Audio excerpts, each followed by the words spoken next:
Gracias. La única cosa que me da miedo es estas pláticas, entonces. Pero aquí estoy, and I'm going to do my talk in English. I really hope you all can understand me. And I'd like to start my talk out by thanking all the people from TED for inviting me to come. I'm not sure yet why they invited me, but it's okay. I'd also like to thank all the girls in prison who have listened to my TED speech probably 50 times in English, 50 times in Spanish. And I'd also like to thank the pregnant prison guard who also listened to my TED Talk in Spanish. But most of all, and of course not least, I'd like to thank God for opening up this door for me to come and speak to you guys, and I really hope you enjoy my talk. So let's get to the pictures. This is a picture of me in the middle there, and a lot of people ask me, wow, Gringa, how is it that you got into the midst of these people? This is the trash of our society. And, you know, I want to be able to tell you today how I got to this spot. And it's interesting because I went on the news a couple days ago to talk about TED, and the guy, Jose, who went with me, he said, man, you look different in person than you do in the pictures. And I thought, well, that's interesting that you say that, because it's the same thing people say about gangsters. They look so different in person than they do in the pictures. In the pictures, we're afraid of them. And in pictures, you look really callejera, but in real life, you know, you look really nice. So that's nice. So anyways, I come from a normal family. I have my mom, my dad, and my brother. Everything great, right? We had shoes when we were growing up, clothes, food on the table. We never had to worry about anything. I'm from Uruguay, Tennessee, which in Guatemala, that would be like a village. We didn't have stoplights. We just had cows and nothing big, right? So my parents saw this movie, Father of the Bride. Some of you may have heard of it, when I was 9. And they decided they wanted to shake things up. They said, we want to do something different.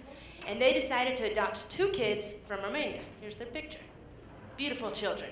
And a lot of people say to me, isn't it weird having adopted brothers and sisters? Don't you feel like there's something out of the normal with that? And really, there's no difference between my brother and sister than there is between my biological brother. We all have this outgoing, funny personality, talking all the time, and you can ask anybody who knows my family. The only real difference between us and them is they're the brownies of the family, and we love them. So, yes. So after my parents had adopted these 2 kids from Romania, I had this ambition that I wanted to go to another country. I wanted to save the world. I'm this rich American, and I can do great things, and I can go and save the poor people. So I decided I'd go to the country where my 2 brothers and sisters were adopted from, Romania, and I was going to go and save the world. But when I got to this poor country, which is like Guatemala, there's a class that has money and there's a poorer class, I realized something. The poor people weren't these sad people I was expecting to encounter. Here's a picture of me with the people. They were actually happy right where they were, and they didn't need my American stuff to be happy. You know, here I am, an American from the States, and I'm mad because my mom won't get me the newest pair of tennis shoes. 15 years old, and I have an Altima. Most 15-year-olds didn't have a car, and here I was wanting a 4Runner, fighting over that. And there's these people around the world who are just happy where they are with just enough money to get food on the table. So I had this great plan, right? I was going to go back to the States, 15 years old, tell my mom that I'm going to move to another country. I'm going to move with the poor. And I'm going to drop out of high school, and I'm going to do this great thing for the world. I'm going to take my American stuff and keep helping people and keep being with the poor. But when I got back, my mom said, no, you are not dropping out of high school. You have to continue your education. Actually, Ashley, you're going to graduate from high school, you're going to go to a prestigious university, you're going to graduate, you're going to marry a hottie, and you're going to live 2 houses down, and guess what? We're going to bake chocolate chip cookies on the weekend. Doesn't that sound like fun? So I thought, guess I'm not moving to another country, so I'll do the next best thing. I decided to sponsor a child from a foreign country. You know one of those programs? World Vision, Save the Children, I'm Hungry in Africa, one of those? And back in that time, you couldn't go online and fill out the paperwork. You had to get the package in the mail. So I got the package in the mail. And they had countries in Africa, countries in Asia, countries in Latin America, and of course there was Romania, right? I've been to Romania on a mission trip. I have a brother and sister from Romania. Why not that country? But then I thought, no, that's self-centered. There was this last spot that said country of most need. And I decided I'm going to check that, country of most need. 2 weeks later, I got my package back in the mail with my sponsored child. And guess where my sponsored child was from? Guatemala. There he is. Isn't he cute? Oh my gosh. I got this picture of this kid. He has this teddy bear. He's hugging it. He loves it. And I fell in love immediately. Each and every month, I would send my check for $25 to sponsor this kid. Okay? Awesome. And I get close to graduation. And finally to freedom, right? I can choose my own thing. I can go to another country if I want.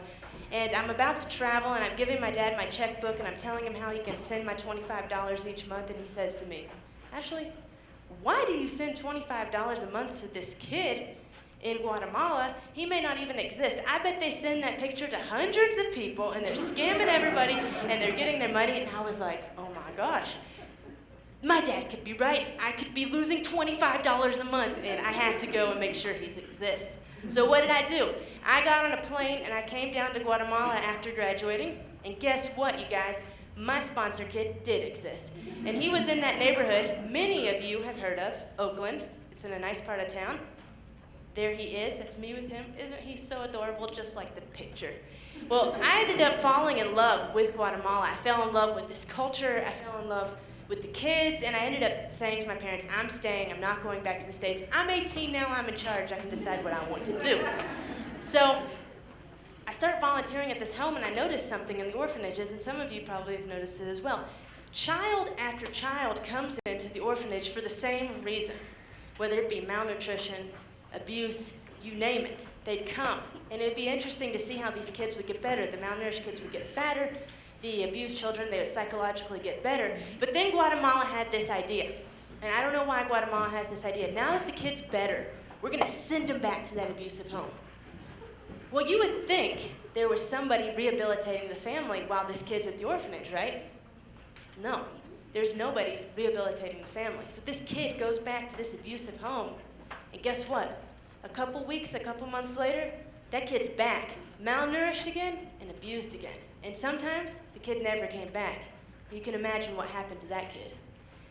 I couldn't take it anymore, you guys. I was just overflowing with how can this be happening? And eventually, this little girl came. Her name is Anna. Anna came to the home and had things happen to her that some of you could never imagine. Things that her own flesh and blood, her own mother did to her that I can't even describe to you in words today. And I found out where this little girl was from. She's from another neighborhood that many of you have heard of, like Oakland, but the other extreme, it's called limonada, which in English, means lemonade. And I thought, how dangerous can lemonade be? Right?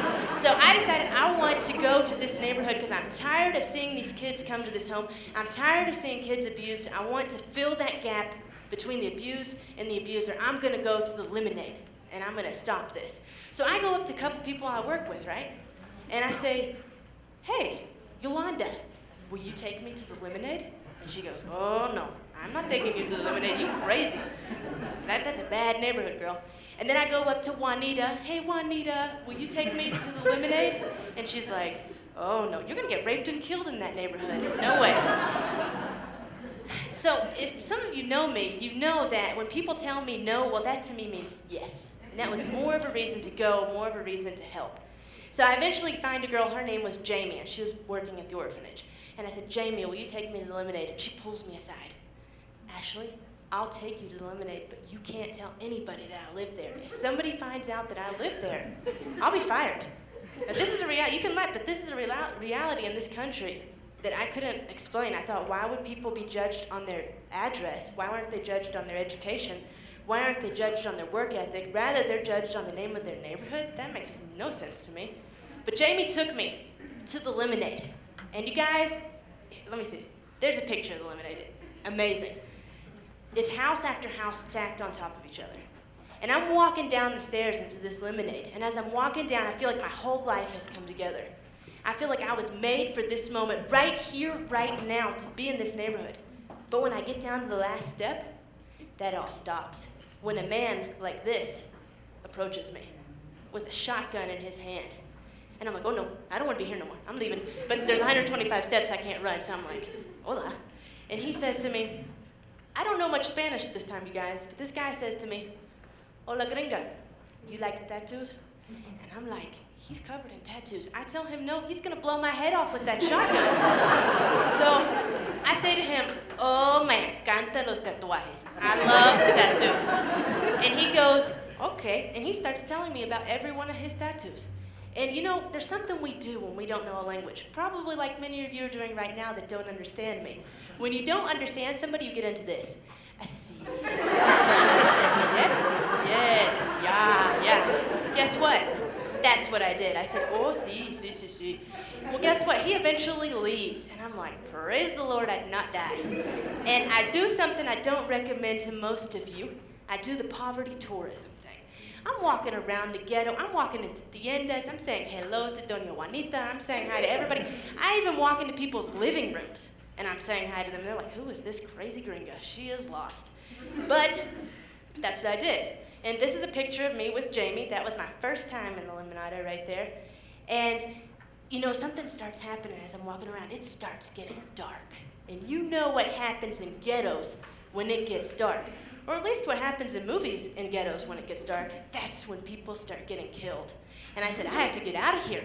I'm going to get killed. So I make my way back to those 125 stairs, and I'm like, I'm out of here. And guess who I encounter at the stairs?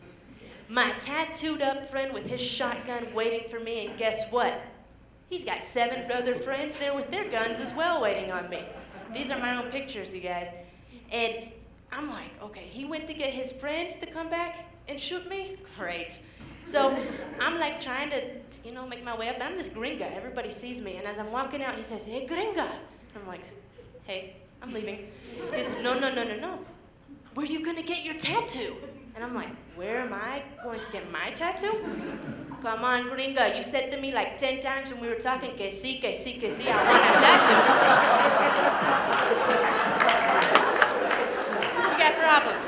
We've got problems. And I'm thinking, oh my gosh, what do we know about gangsters, you guys? They look like gangsters. Well, I know from movies, everybody who's gangsters has a tattoo. I love mom, or perdona mi madre por mi vida loca. We know it, right? So I think, I'm gonna call my mom and ask her permission. So I say, hey homies, I need to call my mom and ask her for permission. Is that cool? Sí, gringa, yeah, call your mom. So I get the phone, they loaned me the phone actually, and I call up my mom. But let me tell you a little bit about my mom. My mom is a Baptist preacher's daughter. She does not curse, she does not smoke, she does not drink. She is a saint. So I knew when I called her, she'd say no, right? It's a tattoo. So I get on the phone, it rings, and I say, hello, mother. This is your daughter in Guatemala. I'm in the ghetto. There's poop and glass everywhere. And anyways, there's these gangster guys, and they want to know if I'll get a tattoo. I do not know what overcame my mother in that moment, but she answers, oh my gosh, Ashley, that's an amazing opportunity. You have to do it. And I'm like, what is happening to my mother right now? So I look at the homies, and I say, homies, I'm getting a tattoo today. And they're like, yes, gringo, come on.